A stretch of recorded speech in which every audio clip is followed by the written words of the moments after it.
and welcome to my kitchen. This is my kitchen as I found it. We are diving into our next stop along our trip for the year. So we are going to be moving from Italy over to France. And as another fun little note, this is going to be officially our first video that we're filming since I wrote, filmed, and uploaded the welcome video. I've already gotten some feedback from my video editor on that one, so I'll be making some adjustments to it, I'm sure. But in the meantime, let's move forward. So for today, we're going to actually be making two dishes, a little bit of a twist. Now the reason for that is the dish that I'm making is Ratatouille. And the way that I first came across Ratatouille is from the movie Ratatouille. At some point, I was told that the dish that is featured in that is not actually Ratatouille, but is instead an updated dish that was made much later. I did a little bit of research and it turns out that that is 100% correct. So we will be making a traditional Ratatouille, which is more of a provincial kind of hearty stew with vegetables. And we're also going to be making the version from the movie, which is actually called Confit Byaldi.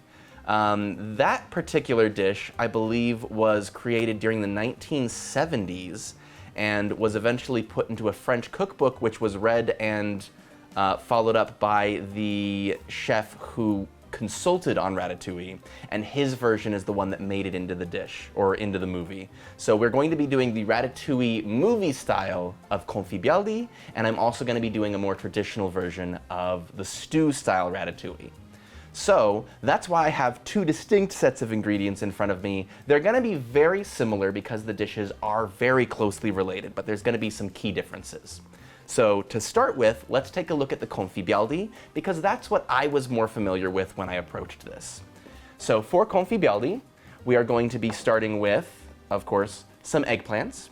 Now in this case, in order to get that really nice line of vegetables that are all the same size, I went for Chinese eggplant. You can do Chinese eggplant, Japanese eggplant, or baby eggplant. And these are going to be much thinner than the traditional style of eggplant. So let's do a quick comparison.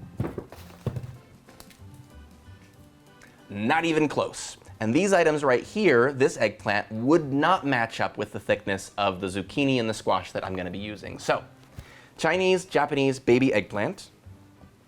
We have, of course, some tomatoes in here. I'm using Roma tomatoes, which is the recommendation I found because they're lower in moisture and they don't have as much of that juicy squishiness to them. It's going to allow me to do a better slice on them and maintain consistent thickness. Then we're going to have onions, some peppers. I've got yellow and red for this one. Traditionally speaking, you probably would look for red and green. But a couple of recipes I found have the yellow. They're going to be in a sauce at the base of the ratatouille, so it's going to not necessarily be as visually important, but I like a little bit of variety there. And then it says that you can use zucchini. In a lot of different recipes, zucchini is the only thing mentioned, but if you can get yellow squash works super well as well and adds that nice splash of yellow. And then all of that is going to be put into a really basic little pan like this. So the difference between a ratatouille and the Confit Byaldi is the Confit Byaldi, we're going to take this dish, we're going to be filling it with a pepper sauce called, I believe it's called piparade, but it's essentially bell peppers, tomatoes, cooked down into a really nice sauce. We put this at the base of the pan, and then we put the vegetables over the top of it. And so this is fusing two different dishes from the past, one being ratatouille, which is going to be, like I said, a stew with tomatoes, eggplants, all those same ingredients, but just mixed together and cooked in a tomato sauce. And what's called a tian, which a tian is a French dish where you just take vegetables like squash or zucchini, and you cut them very thinly, you put them in a pan, and you roast them. But there's no sauce to it, and also, generally speaking, there's no tomatoes in them. So the tian then, that's kind of the layered portion that's going to go over the top of the sauce. And those two together are all very similar to the ingredients that are found in the stew style of ratatouille. So, stew style. That one is going to be using our large standard style eggplant. Now this one we're going to be cutting it into cubes, so it doesn't necessarily have a size limitation. We're going to be matching that again with some zucchini and some squash. Same thing, you can use just zucchini if the yellow squash is not available. I have, once again, got these Roma tomatoes over here. I am going for the more traditional red and green bell pepper for this one. And then we've got some onions to match it all off. Now all of that is just gonna be mixed together into one big pot. So I've got that behind me on the stove. And yeah, as far as that goes, that's pretty much everything for both.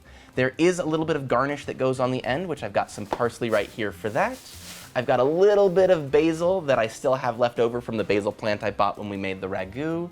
And then a tiny bit of thyme herbe de Provence, which is just a little bit of an herb blend with thyme, savory, rosemary, and this one has a little bit of lavender, and salt and pepper. So season-wise, very, very simple. If you can't get herbe de Provence in your supermarket, you can just pick up the constituent ingredients, throw those in equal amounts, and it should be just fine. Yeah, but let's get chopping. The main difference between them, like I was saying, is the presentation of the vegetables. So for the Confit Byaldi, I'm going to be slicing very thin, using a mandolin just to help maintain the evenness of the slicing.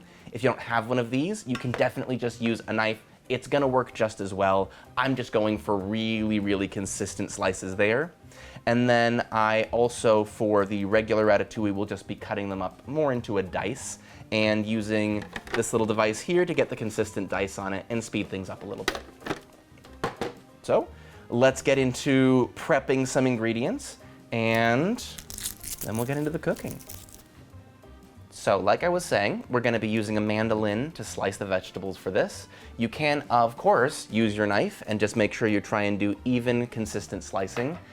The numbers that I've found is that you want to try and keep your slices between 1/16 to 1/8 inch thickness, which is 1 to 2 millimeters. And I don't know if I personally feel super, super comfortable with my ability to consistently pull that off. So the mandolin is my friend here. I've dialed it into just in between the 1 and 2 millimeter mark, so somewhere right in the middle there. And I did a little bit of fiddling earlier because I wanted to see if all of these items could be sliced on my mandolin without tearing them up. I was really worried about the tomatoes. Tomatoes work really well on this, actually. It ends up being a really nice little cut through. The only thing I found is that once I get into the more sort of fruity or juicy part of the tomato, that putting a little bit of a movement to it, so this kind of jagged rotation or jagged slide down, helps it cut through this skin on the end here. If I don't do that, I had several attempts where it just stripped up the side of the tomato and ended up leaving me with some very incomplete and very sad slices. So I'm gonna be just cutting these nice and thin. My mandolin has started to fade on me, and so if I don't hold the knob here, it starts to slowly increase the size of the slices. So I'm going to be doing a little bit of maintenance while I'm doing my slicing, and we're gonna be able to still get some really, really nice, super, super thin, super fun slices of tomato that held their shape really well so that I can put them in that nice kind of stacked arrangement that you see in the movie. So we're gonna go through these ones here. I'm also gonna do the same thing with the zucchini, the aubergine or the eggplant, and the yellow squash. And then when I'm getting towards the end here, there is actually a little piece that comes with the mandolin, which is for holding onto things to get them that last little bit.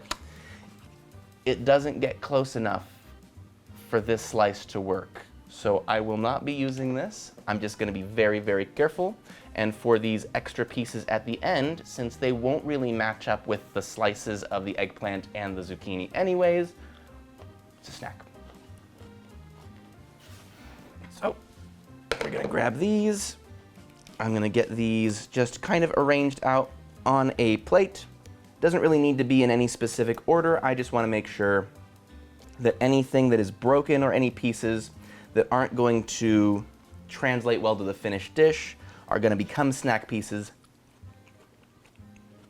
and we'll get the very best of the best for our finished one. This is going to probably take maybe 10 to 15 minutes of slicing with the mandolin. If it's something that you wanted to do by hand, give yourself a little bit extra time for this particular step so that you can work on making sure that you have some nice even slices. Now, next step, we're going to do the eggplant. Eggplant and the yellow squash. Both of these have a potential issue as far as the final product goes, where if you slice these too far in advance, they have enzymes in them that brown in the air, very similar to when you slice into an apple. And so these ones I'm going to save for last. I can do the tomatoes and the zucchini right away, and they're going to make it all the way to the end of the dish without any real apparent issues due to that oxidization. All right, so zucchini time. This one is way easier than the tomato because I don't have to worry about it squooshing. And it's incredibly satisfying. If you've never had a chance to just take a mandolin and take a carrot or a zucchini or a cucumber all the way through, it does feel a little bit like magic because when you're done, you just get perfect little coins. And at 1.5 millimeters per swipe, it takes a while.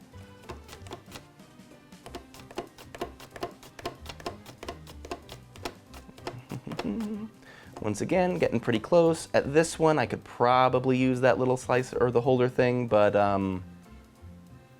this is mostly woody stem at this point, so that can go away. And we get beautiful, beautiful little rounds. Exactly the same as the zucchini with the squash, just gonna be using this one on that mandolin, holding it right between the 1 and 2 millimeter point to get consistent little slices all the way through. And same thing, because this is a little bit of a firmer vegetable, it's easier to just do some really nice slicing through. When I get towards the woody part towards the end, I will just discard that last little bit, and we'll be good from there.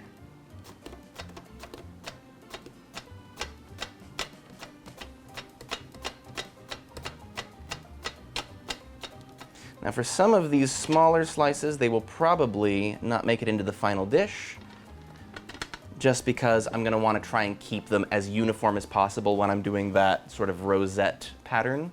But there is nothing wrong with getting everything sliced all the way through and having some extras just in case I need them. All right, so last one we're going to be doing is the eggplant. And once again, for the Chinese eggplant that I've got here, it's going to be just consistent little slices across, maintaining that same 1 to 2 millimeter thickness all the way along. Now, with any mandolin, I would definitely recommend being very careful with your fingers around here. Mine is super sharp, and I've not run across one that isn't. So it is really easy to do a little bit of damage if you're not paying more attention. The eggplant here is actually a little softer than I was anticipating. And so I'm running into a similar issue with the tomatoes, where a little bit of a sawing motion can help to cut through the skin at the very end there. I also think it's because this one has that curve to it, and the curve is really where it seems to be having the problem, but we'll find out when I do the second one.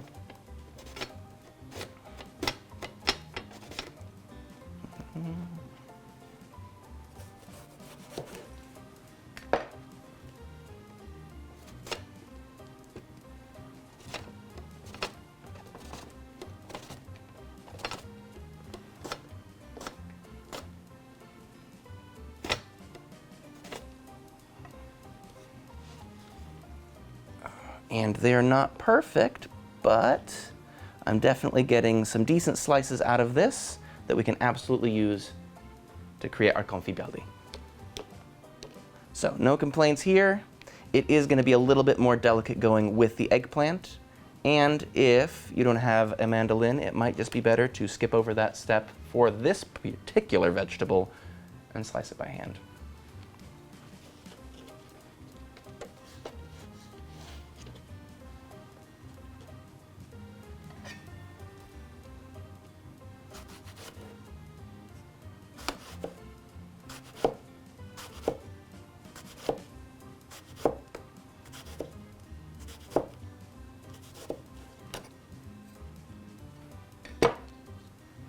Yeah.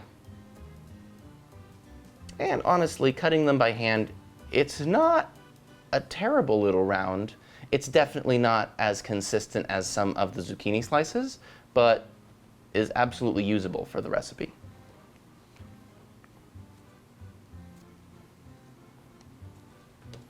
All right, well, I'll go through the rest of this one, and then that will be everything that we need to do on the mandolin.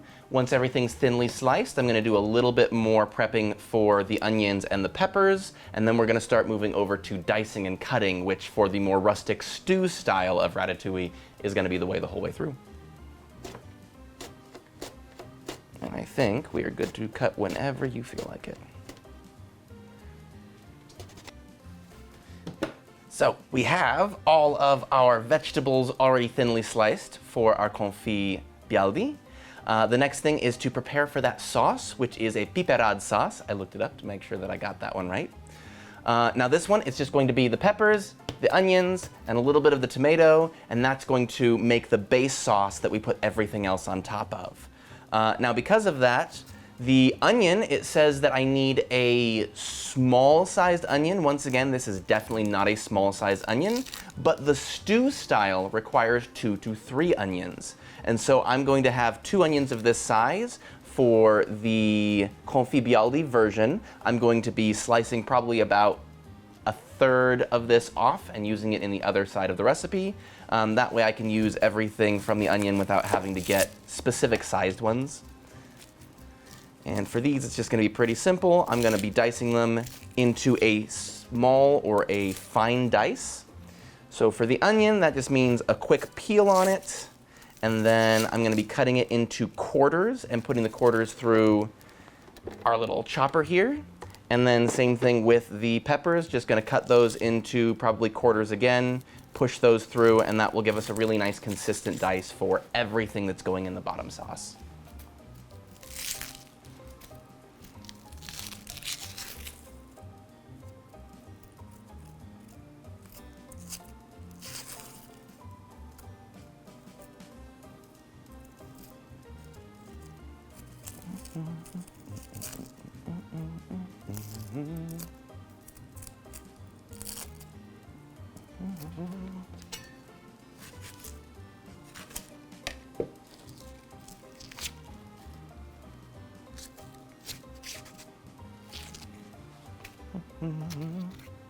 Don't worry, Cersei's got you. All right, so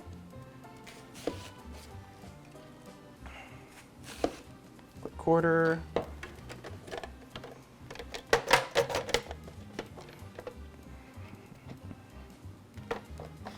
And then with these ones, because they're already quartered, I can just get them in here against the grate. And we end up with really, really nice, really quick dice. So this is a wonderful shortcut if you need a lot of the same sized pieces. If you don't have one of these little chopping devices, the approach that I would probably take on it, just to show on this one here, is keep the skin so that the flat side of it is towards you. And then when you do a cut through here, you can just leave a little bit uncut on this side here. And then when you bring it back through going this way, it gives you that same kind of effect as the blades there do, where you've got this really nice, consistent, similar dice all the way through. But I normally, if I'm doing a lot of chopping like this, will use this little chopper just because it is so much faster and I still get a really nice, consistent product that works really well exactly how I need it to.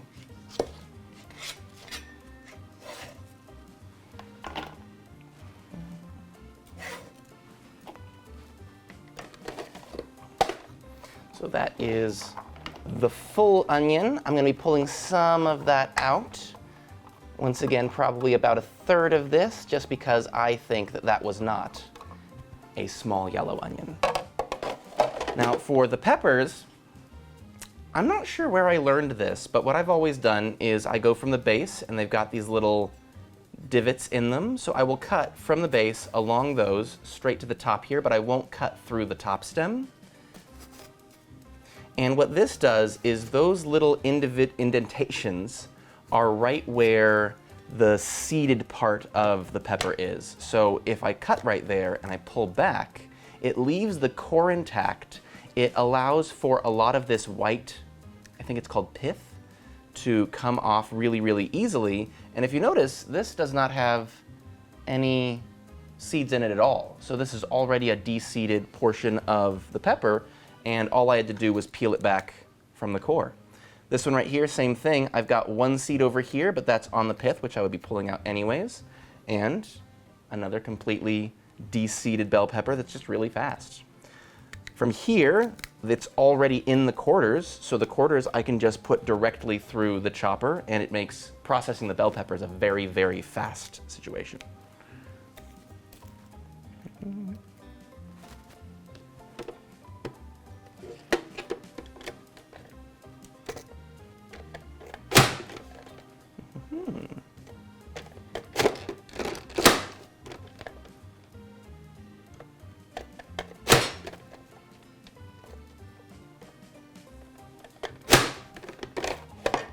And again, we've got really, really nice, really consistent dice, and I think this will work super well in the sauce.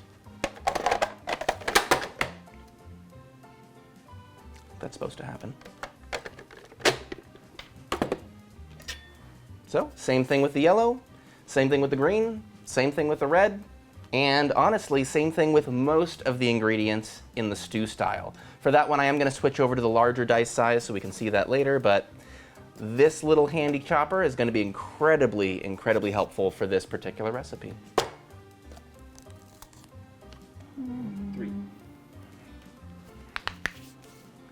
I have done some quick dicing on all of these, so these are going to be all of the ingredients for the stew-style ratatouille. Now for the chopper, I'm going to be doing just a few of the onions here on the dice setting, that really fine dice. And that's going to match with the ones that we did earlier here, and that's when I'm going to redistribute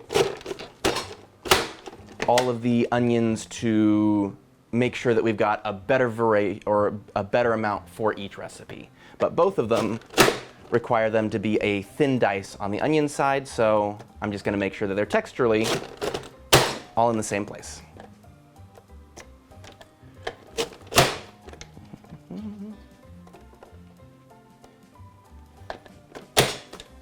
All right, and then it's got a cute little clean device.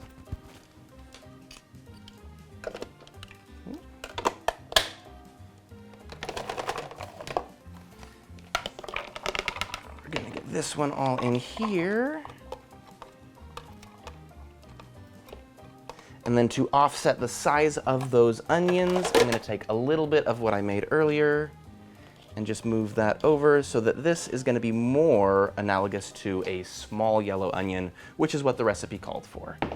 So we've got our larger one for the stew style, smaller one over there, and now that is the only things that we have that use this smaller dice. So I am going to switch it over to the larger dice size, and everything else here is going to go through the exact same way, but with the larger dice.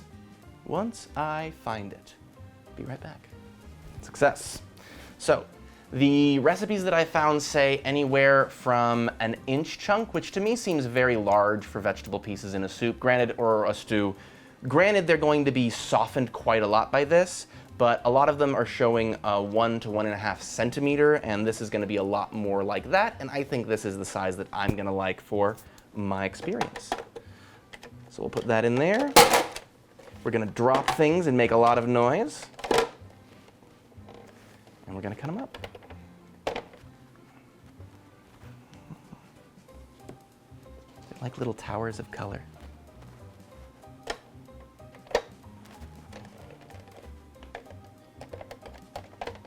There we go.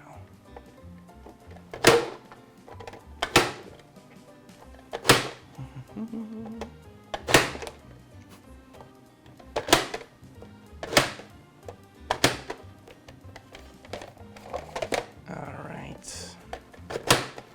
Now for these, the zucchini and the squash are all going to go in together, so I have no problem processing them into the same container. If they need to be going in separately, or it matters the order they go in like it does in the Confit Byaldi, it's important to keep them separate so it's easier to handle later. But we've got these really nice little cubes. And for this particular dish, it also specified that you do not need to worry about peeling any of this. You actually want a lot of that color there for that bit of pop. And also, they are going to be cooking for plenty of time to soften that up and make sure that you don't have any kind of weird, really tough bits in there. Yeah.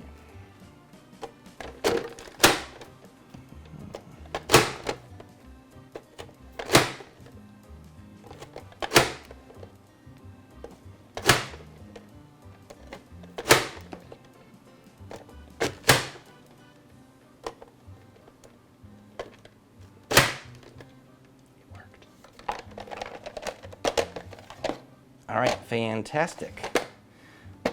So I'm going to get these all separated into little bowls. We've got our peppers.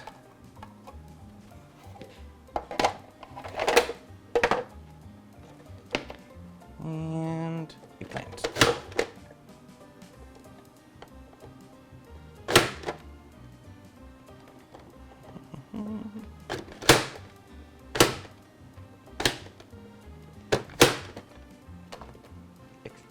Oh, right. Okay. I knew there was something I needed to do with this. So now that I've got the eggplant into this dice, I'm actually going to put it into a colander, add just a little bit of salt to it, and I'm going to put it in the sink and allow that to drain. It's going to pull some of the moisture out of it, and it says that you want this to go for about 20 minutes, so I'm going to have that going while I'm working on the tomatoes and a couple of other ingredients, so that way by the time we get over there to cook, it's already ready to go, but also hasn't been sitting too long to brown. So for the final little bits of preparation, I've just got some garlic and some tomatoes. Now, I was seeing a few different recipes where it says that you can use tomatoes with tomato paste. I've seen some where you should just use tomato sauce, which has already got some cooking done to it. I am just going to be using an equivalent amount of tomatoes, so this is about 14 or 15 ounces. It's going to match up with a standard can of tomatoes. You can use crushed tomatoes, diced tomatoes, but I already have the tomatoes, so I'm just going to cut these into some pieces, and then I'm going to mush them all up and make me some crushed tomatoes that way. Depending on what you have available and what's easier, it might be a big time saver to just grab something in a can, but I already had these tomatoes. They came in a nice bag as a set, so there's no reason for me to get a whole other version of tomatoes that is just going to make these go to waste. Now, some of them that I was seeing will also recommend that you peel the tomatoes first. I'm not going to be doing that just because I don't want to go through that extra step. But if you did want to, the easiest way I found to do that is to just do a little X in the bottom like this on the base. Plunge this into boiling water for about 30 to 60 seconds, pull it out and put it into an ice bath to stop any cooking. And what you'll find is that right around these corners, it'll start to peel back and you can just peel the whole thing off, which makes it very easy. I think that the reason that you would want to peel it is just to remove that extra texture from the finished dish, make sure that everything is very smooth. So you could also get a passata like we used with the ragu, and it will work very similarly because it won't have those extra bits in it. But once again, just use what you have available, because that's really, I think, the real tradition of this dish. This is very much a dish of what was available. It's seasonal vegetables, so it's usually a summertime item. And yeah, it's just got really bright flavors with things that would be readily available during that time of year.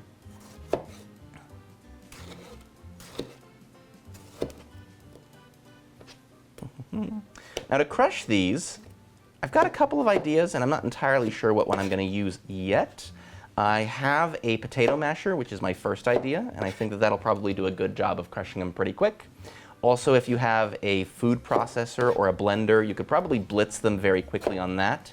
I don't think you want to actually get all the way into puree territory with this if you're going for that more rustic approach with the bigger chunks. So just keep in mind what you want the final dish to be as for how you're going to end up using it.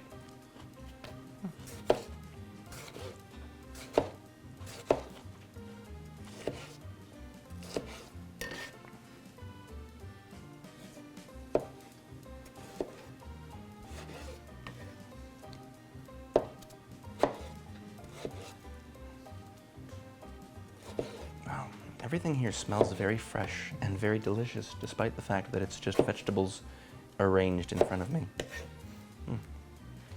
So I'm going to be chopping or crushing that in just a second. But while I'm here, I also figured I could take out the garlic. There are a couple of ways that you can deal this one as well. It specifically says just a fine mince on the garlic, so you can cut it really, really thin. I have a garlic press here, which I'm going to use just because, one, I like to use more garlic than a recipe suggests because I really like garlic. And so I'm going to be doing probably 3 cloves of garlic here, where it recommends 2. And then I'm going to have similarly 3 cloves of garlic on the other recipe where it would have recommended 2. This is going to be a little thinner or more fine than if I were to just do a mince on it, but at the same time, it's going to give a similar effect. It's going to allow for the flavor to spread evenly throughout the sauce and the dish. So I am making that decision. Once again, a little bit of ease of application, a little bit of I'm using more than expected, and a little bit of it's going to work either way. So that's the route I'm taking. 3 and 3.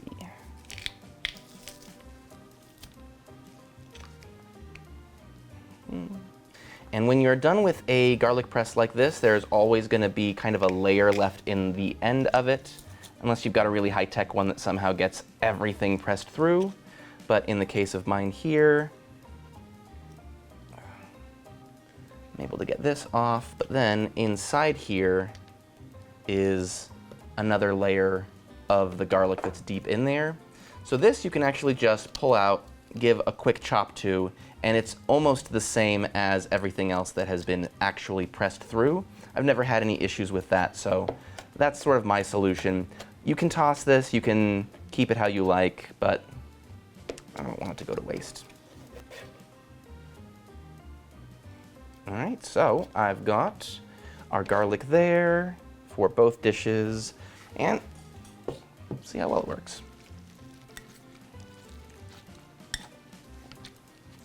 Answer is, there are tomatoes that I imagine this would be a lot easier with, because once again, we picked the Roma tomatoes for low moisture content, a little meatier, but it's also mushing. So, crushed tomatoes, success. You can use a potato masher, should not be an issue.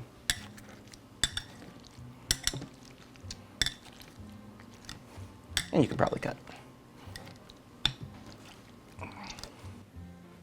We're going to be starting over here in the actual cooking step by starting with the Confit Byaldi, just because once we've got that prepped, it's going to end up going into the oven for about an hour to an hour and a half. So if I can get this part done, we can be working on that while, or if I can get the Confit Byaldi done, we can be working on the stew-style traditional ratatouille while that one's in the oven. And I think it's a good usage of time that way. So to make the pepper sauce, piperad?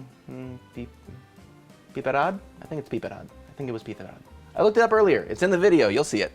But that one's actually pretty simple. We're just going to be turning this on to a medium-high heat, adding about 3 tablespoons of oil in here. I'm using olive oil.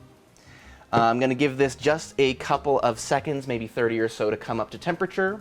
And then once that's done, we're going to be adding in the aromatics. So we're going to start with the onion, cook that down a little bit until they're translucent. We're going to add in the garlic, and then we're going to add in the tomatoes and the peppers and just really cook that up. A few recipes that I've seen have recommended adding sugar to this, but a few of them also said that a great way to make sure that you get really great flavor out of this is to make sure the sweetness comes from the onions, and it's why we're using sweet yellow onions instead of, say, a red onion or a white onion. So that's going to be a big part of this, is really getting the sweetness out of those with a slower cook, and then using that to highlight the rest of the dish. The main purpose of this specific cook is to get a little sweetness out of the onions, to reduce a little bit of the acidity from the tomatoes by cooking them down a little bit, and then just really building a base over which we're going to put the rest of the Confit Byaldi ingredients, which are the same as in a ratatouille. So we're going to get this up. I'm going to add the onion in here.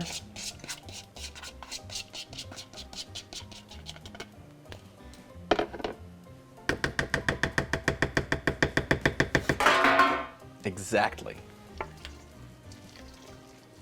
Give this a little stir to coat that, and then we're just going to let this continue cooking for probably 5 minutes or so, just to give it time to soften up a little bit. We don't want to get fully browned on this step because there's a lot more cooking that needs to follow it. So we're going to give this a few minutes to soften up. All right, the onions, we cooked them on the medium-high heat for about 5 minutes, and then turned it down to low and just cooked for another 10 minutes or so that everything is really thoroughly browned. I don't want any blackness in here yet, but I wanted to get everything a nice browning to it, a little bit of caramelization on those onions. So the next step, we're gonna pump it back up to medium. We're going to add the garlic, and we're just gonna let this go until really nice and aromatic, which for garlic is pretty quick. I'm gonna assume probably 30 seconds to a minute, just enough to get that, oh, you can already smell it. It really jumps out, which is saying something because the onions by themselves already smelled spectacular. So give that just a couple of seconds to start to cook in the garlic. Oh, yes. Then adding in the tomato puree.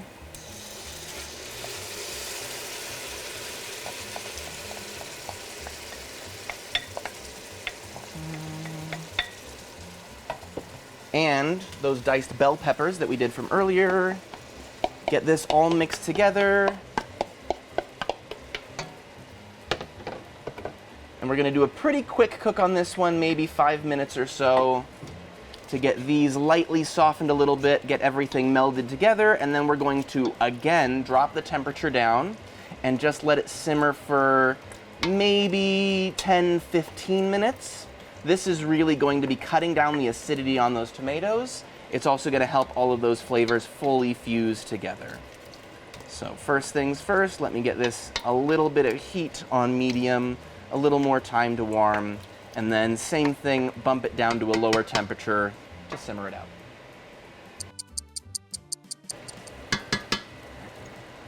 So this has been simmering down for about 15 minutes now, and everything is broken up pretty well.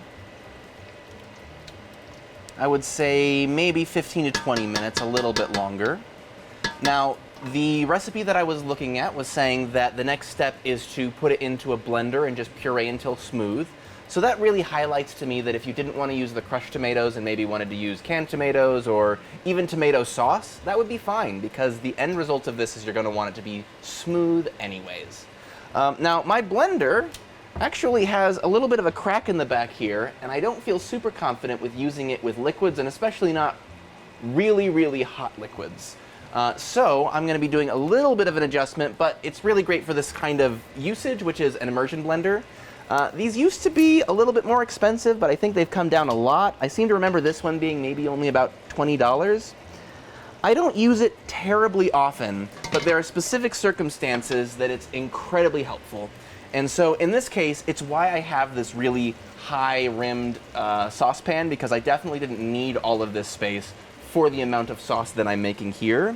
So this will allow me to really get in here and move around very easily. It's gonna be splattering things everywhere, but that'll be contained inside the pot. So, let's see how we go.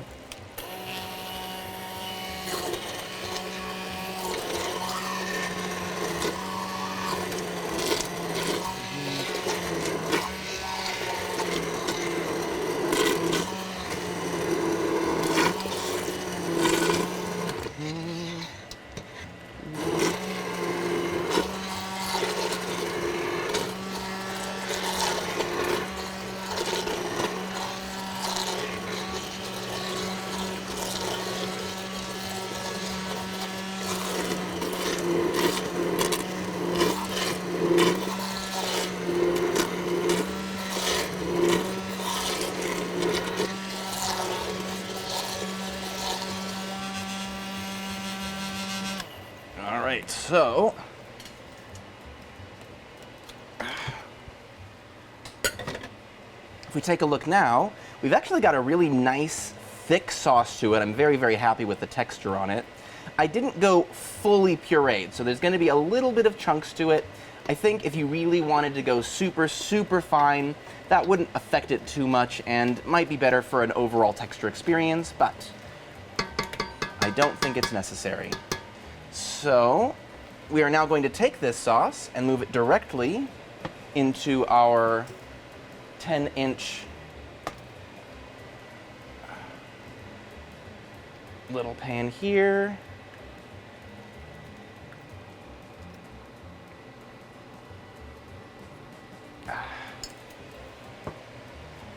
Smooth it out a little bit so we've got an even layer.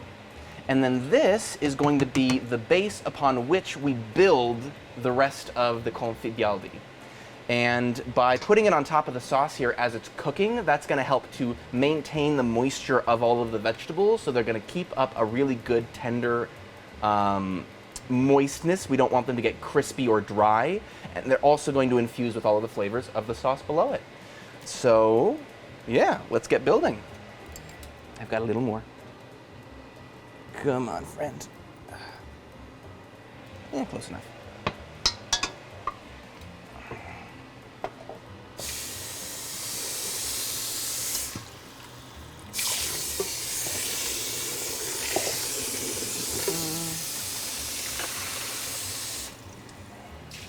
And I'm doing a quick rinse down on this right now because I can use this exact same pot when I move on to the stew side, and this will be a good one for the actual stew.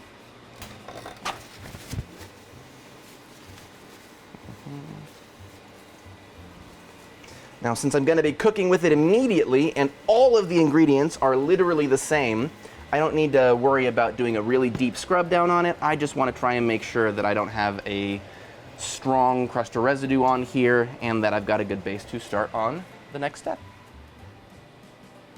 So I have the eggplant and the yellow squash covered with the saran wrap while I was letting them rest. That was once again to try and prevent as much of the browning as possible. If we take a look at the eggplant a little bit more closely, you can see that it's got a bit of browning around the edges, and so that's what we were trying to avoid.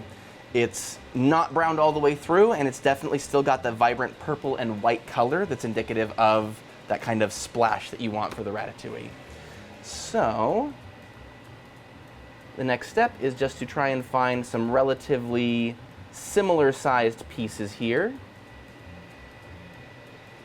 You stack them all in a row, and you do that on repeat all the way around the outside, trying to keep it upright as much as you can. So give me a few minutes, because this is probably going to be the most tedious part of this, aside from the slicing, is the actual putting it together. But when we're done, we're going to have this beautiful little rows of ratatouille Confit Byaldi.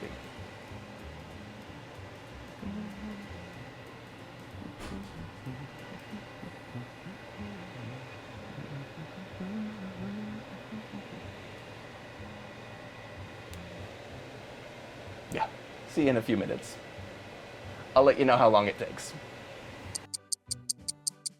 All right, so this is honestly looking pretty good, and I love the kaleidoscope of color effect that we've got here. Now, a couple of different recipes I've seen just sort of put one more little layer right in the middle, but there's one that had a little idea to it that I thought was kind of cute, so I'm going to try that. So it says to grab a few slices of each type of item that we've got here. So I'm going to grab a few nice, long, thinner slices of the eggplant. I'm going to try and get some of the larger, thinner slices. I mean, they're all actually fairly similar thinness, which is good, but a few of each of them. And then we're going to layer these out overlapping and try and sort of roll them up into a rose type shape. So let me grab one there, 2 and 3. All right, so let's see how we can get this going.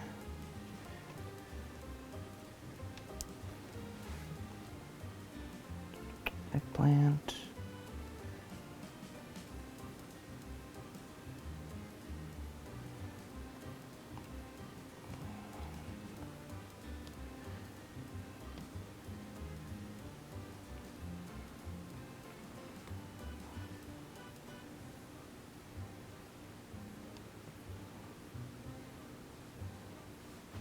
then in theory,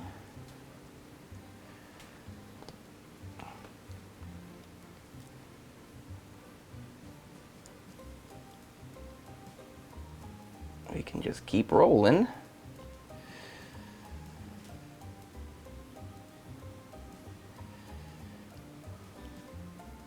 All the way along this little train of veggies. And end up with a little floret that I can put right in the center. I can kind of see what they were going for. I don't know if I really pulled it off exactly as they would say, but I think overall that looks really cool. I definitely get what they're going for here. So this kind of style with the veggies just laid out like that, that would be the tian that I was talking about earlier, and then the sauce on the bottom of it is sort of what turns it into a ratatouille instead of just a tian. But once again, it's no longer a stew, it's more of a casserole, so we've made a little bit of some adjustments to it. So with this one right here, I should have done this earlier, but I didn't. So we're gonna set this to 325 degrees. While that's preheating, I'm gonna pull some things over here to get them ready for putting together the stew style one.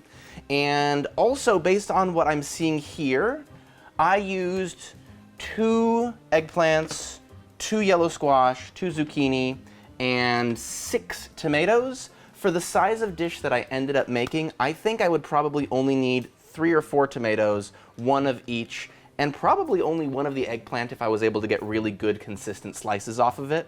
I did end up doing some hand slicing towards the end of it because the mandolin wasn't speeding anything up because I was more worried about it cutting and damaging the sides of it and not giving me those rounds. So some of these are a little thinner on one end, a little thicker on the other, but I am not worried about that when it comes to the finished dish. It looks really good. So give me a few seconds to reset this area over here. Let this come up to temperature, and then we'll move on to the stew style while we get this one in the oven.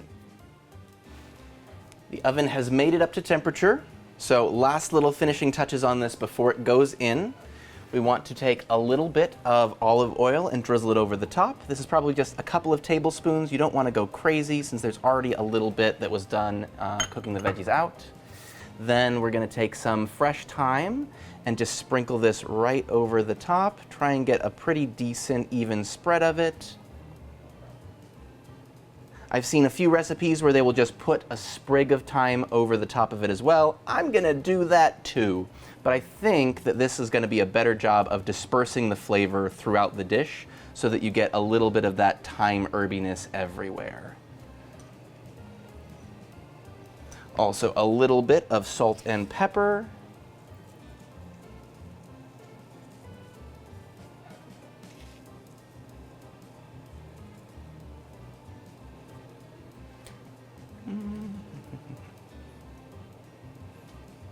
And again, I like pepper, so if anybody looking this goes, wow, that's a lot of pepper, that's totally fine.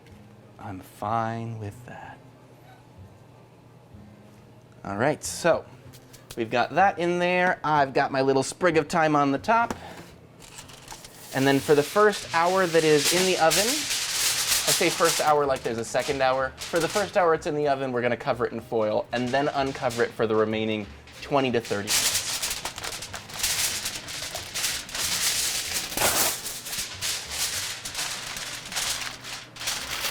This is gonna prevent anything on the top of it from browning too much. It's gonna help to keep a little bit of the moisture inside, although I'm not gonna be hoping for too much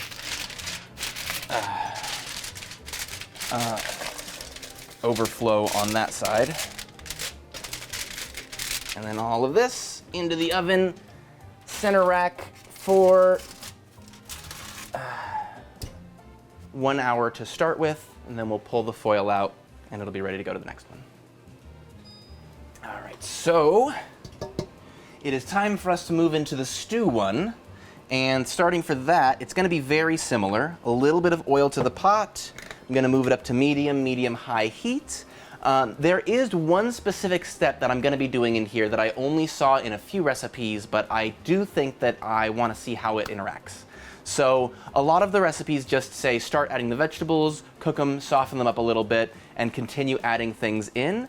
But a few of them specifically said to take the eggplant, which I pulled out of the colander from the sink, and I patted these dry just to get off of that extra moisture.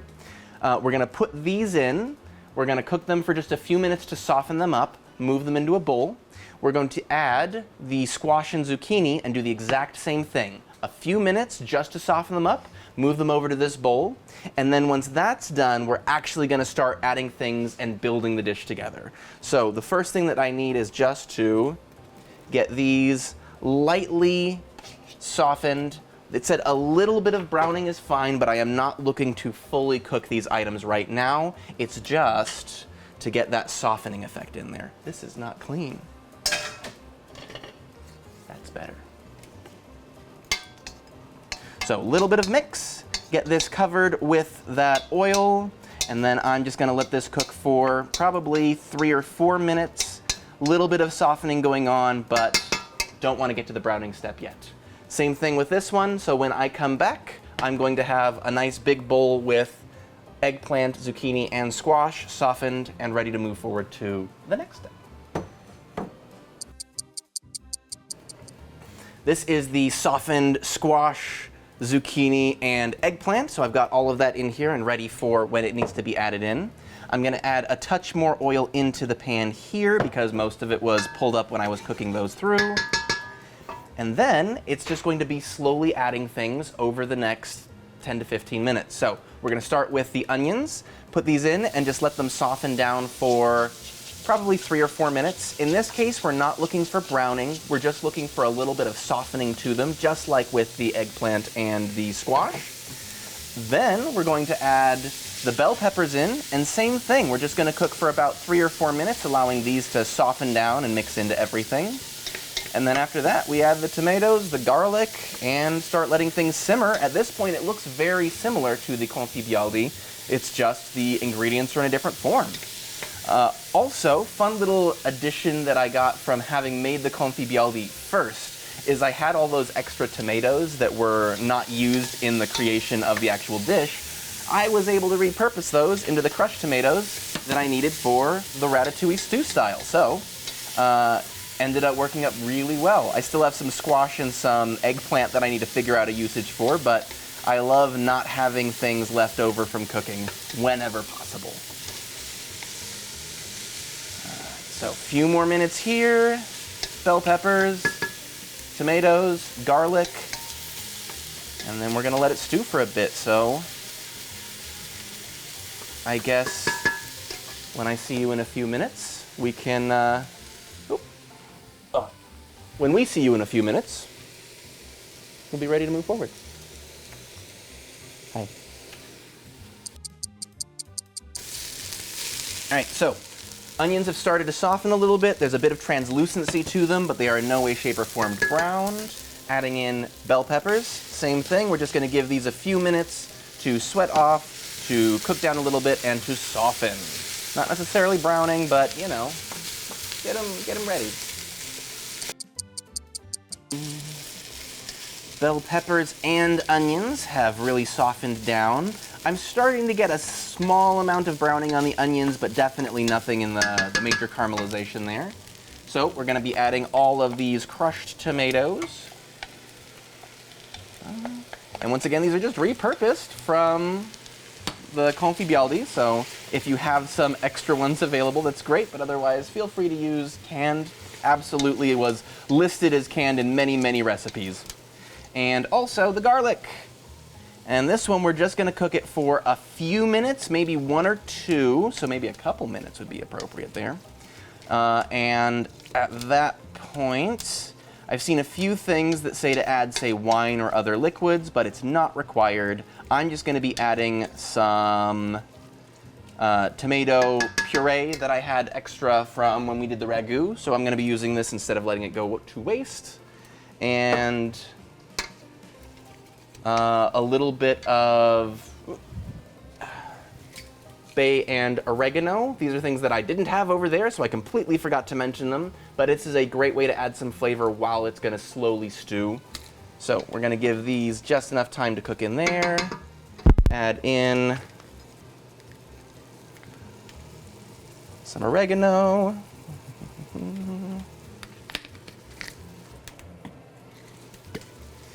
I've seen anywhere between 1 and 3 bay leaves for this. I'm gonna do 1 and a broken one that I'm gonna say is about half.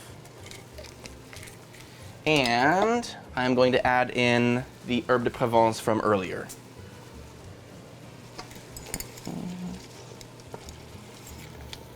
Ooh, wow.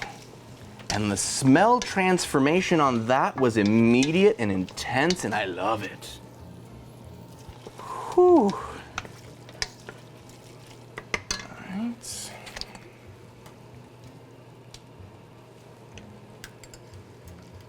Now for this one right here, this is just essentially a very finely pureed tomato that has been strained of the seeds and the skin. There's already seeds and skin in there, so I'm gonna still maintain that texture. And I'm gonna get all the tomato flavor from this one without allowing it to go bad.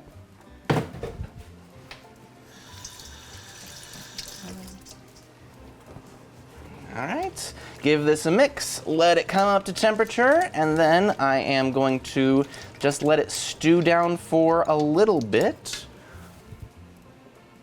I'm gonna say, seeing anything between 20 and 30 minutes. I'm gonna check it at 20 minutes. We want this one to be uncovered so that it reduces down a little bit. And I will be back in, let's say 10 minutes or so to check on it, and we'll go from there. Right.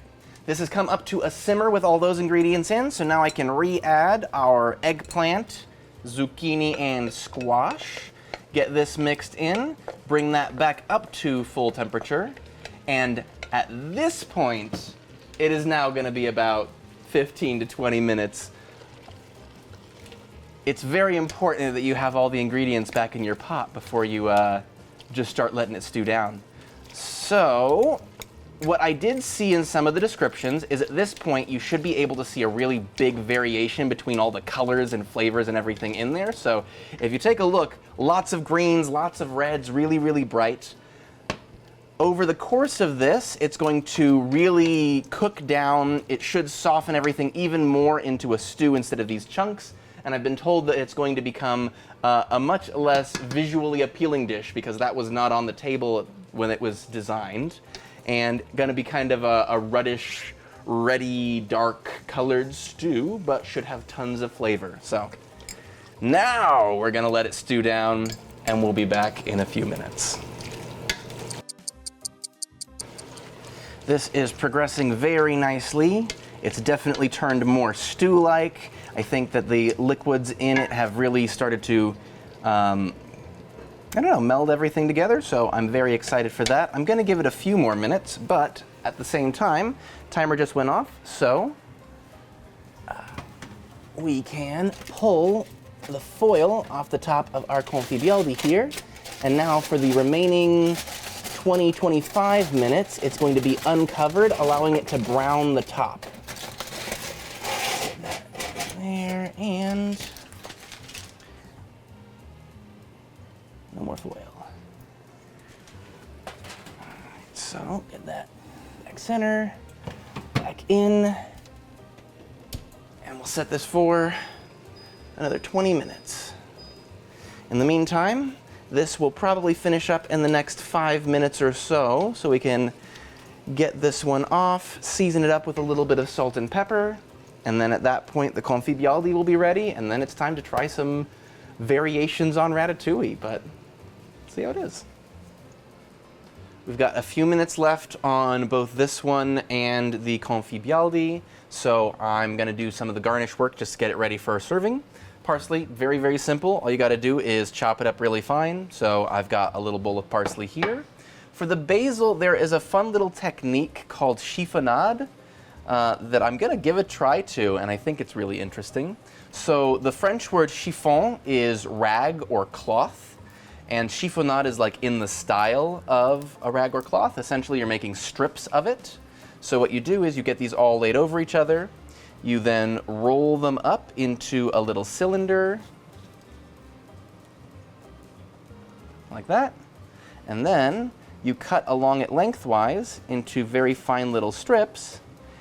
And this way, when you're done, it's actually very much like when we hand cut the tagliatelle. You get these really nice thin strips remaining from the tube, and this can add visual and textural interest to the dish. So now we have these little ribbons of basil. That's actually very easy and very fun.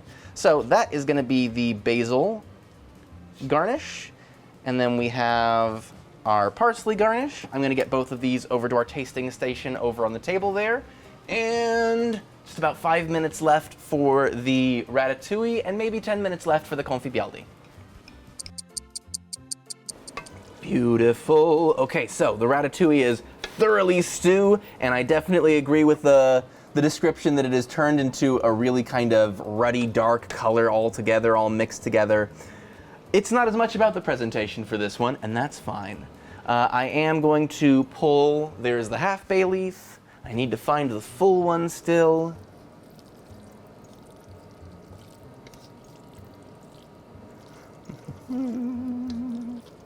So I have been told that bay leaves are one of the few spices that if you leave them in, they will continue to flavor something forever.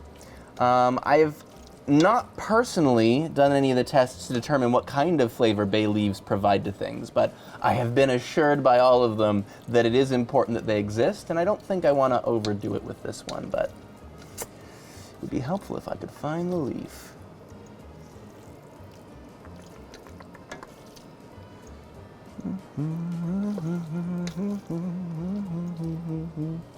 Honestly, of all the things that I thought would be a difficult part of this recipe, finding the bay leaf was not one of them.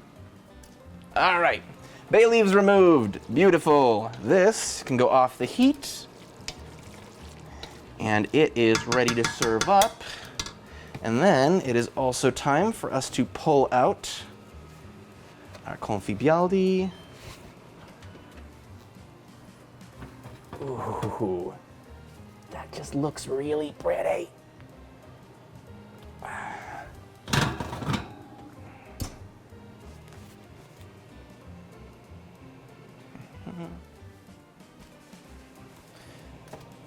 All right, so the garnishes are both for the stew-style ratatouille. I haven't seen any garnishes for this one. It's just the salt, the pepper, the thyme, and the olive oil that was drizzled over the top, the sauce that we made on the base, which is now bubbled up into all of these pieces. It looks really good. Yeah, so let's get this set up for a side-by-side. We're gonna get us a little scoop of the stew-style ratatouille there. And this actually is holding itself together pretty well, so I feel all right putting these on the same plate.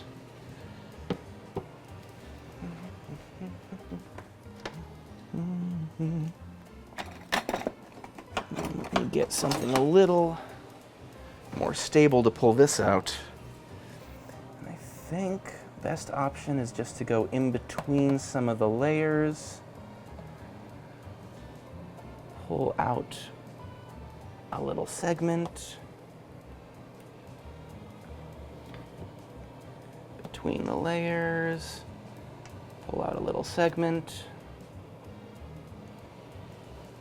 and then, well, I don't want to do too much crossing over here because we want to taste how they're different. So I'm going to take that sauce, spread that right over the top of the Confit Byaldi pieces.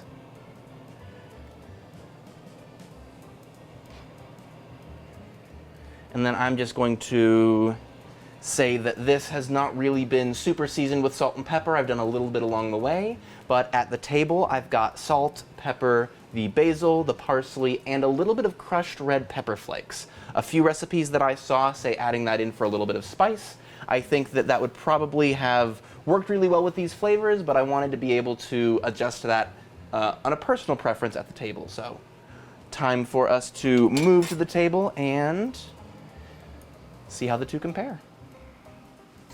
I'm very, very hungry, and there's a lot of food behind me, and I'm hoping that it's super, super tasty. Let's find out.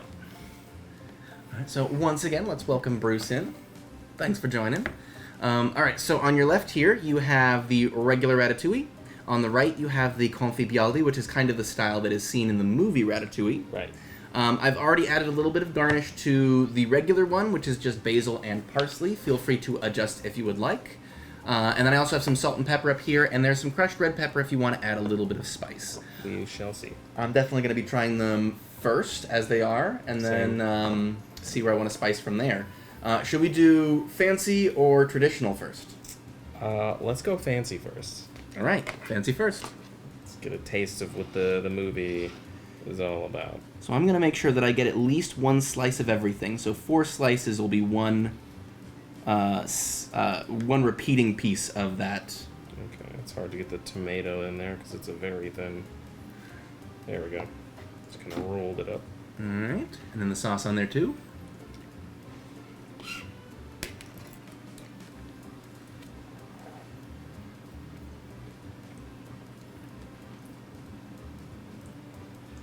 Okay.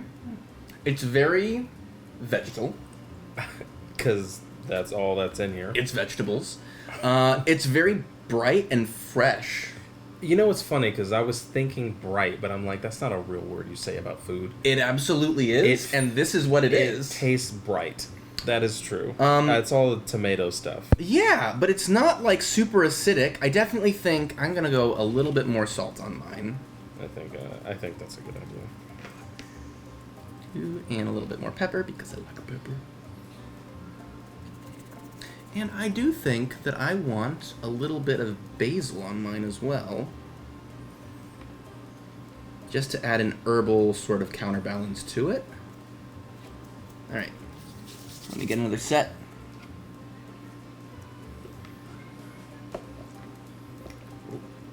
There we go. Fancy.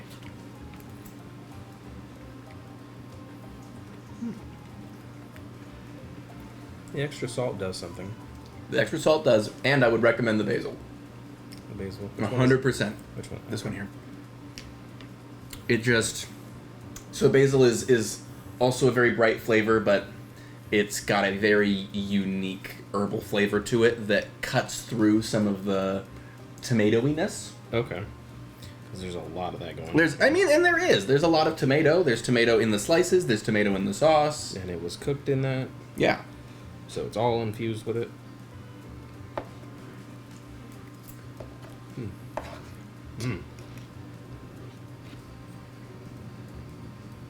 Basil. Like that makes it, right? Does change things a little bit. In a good way. Okay. This is fascinating. Mm-hmm. I am not much of a veggie eating type of person, but I feel like you'll be able to finish this, no problem. I will be able to finish this, no problem. This is pretty good. Wow. And the vegetables still have texture to them. Like you when you bite into them, it doesn't just dissolve into mush at all.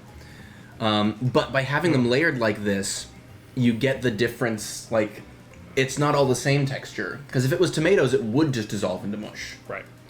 But then you've got the squash, you've got the zucchini. I like the texture. I like the how it's stacked. I like how you eat it in the little stacks. I don't know. It feels, I don't know, nice as an experience to eat. I am a major fan of Ratatouille, it turns out. Well, no, of the whatever of Confit Byaldi. That's It's very fair. Confit Byaldi. We're gonna find out in a second if I'm a fan of Ratatouille. Correct. Let's give it a shot. All right. So this one Try not to get it with the sauce from the other stuff. was significantly more seasoned than the last one, so I don't think that I'm gonna be worried as much about needing to add a little bit, because this has the herb de Provence in it. It has the oregano. It had the bay leaf in it. Mm-hmm. The other one was just the vegetables. And here we go. And texturally speaking, incredibly different. Immediately. Yeah. This one, It feels different. it does just sort of all meld together. And you can definitely... So the herbe de Provence that I used specifically had a little touch of lavender in it. And we were discussing how the smell of the lavender really came through. You can also taste it. It's not offensively strong. Honestly, it's barely there for me. But it's there. Yeah. I do like Ratatouille, it turns out. It's not bad. Let's give it a little bit more salt, though, I think. I'm gonna kick.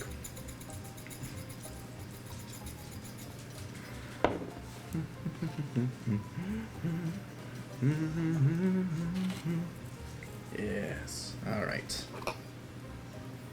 Just spice it a tad.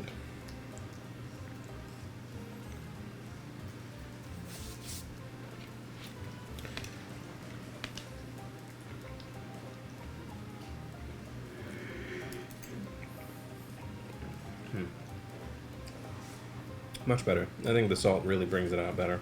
And it just, the flavors really work well together. They all blend very well together. Because, like, biting into this is very different than biting into the other thing. Absolutely. This one is more of like a unified single flavor that sort of develops as you're eating it. This one kind of just melts and dissolves together as soon as you bite into it. Yeah. The other one you got layers and different flavors at different times depending on what you were eating. This one, it's just the stew. It was just the stew.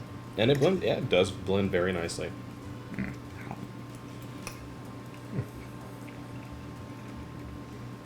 probably the healthiest thing I've eaten all week. It is. It's very healthy. It's very delicious. And if you were making the regular ratatouille, not a whole lot of effort necessarily, especially if you've got one of those little choppers like I've got. What I will say, I don't know if I remembered to say this earlier, but just the putting together the slices in the pan took 30 minutes. And that is just to make it look pretty. Yeah. Well, it also, I guess, layers the flavor in that specific way and ensures consistency throughout the whole dish of the flavor being spread. It does seem like it is functional too, but I'm not sure if that's the only way to go about it in that particular fashion. But turns out, I like both ways. If I were to choose between them, I think it would depend on my mood, because they're very different. Yeah. A couple of variations that I saw, especially for the Confit Byaldi, is when you're done with it, you can put, say, Parmesan cheese over the top. That would replace the need for that extra salt we added in, and also add that sort of tanginess from the cheese. Okay. Not necessarily a traditional addition, but something that can really be used to elevate this to something else. But even just as it is, I would be very happy with this as a meal in general, and especially a healthy meal, because it is just all veggies. I didn't add any sugar or anything to it. Very minimal on the salt. Yeah. It's good. Mm-hmm. It's pretty good. It's good. Well, I am almost certainly going to be having seconds and probably thirds, depending on how hungry I am. But we are going to be continuing next time with our next stop in France. I'm not entirely sure what I have planned. It's on a list back in my office, but we'll see. France Part 2 is next. And thanks for being here, and we'll see you next time.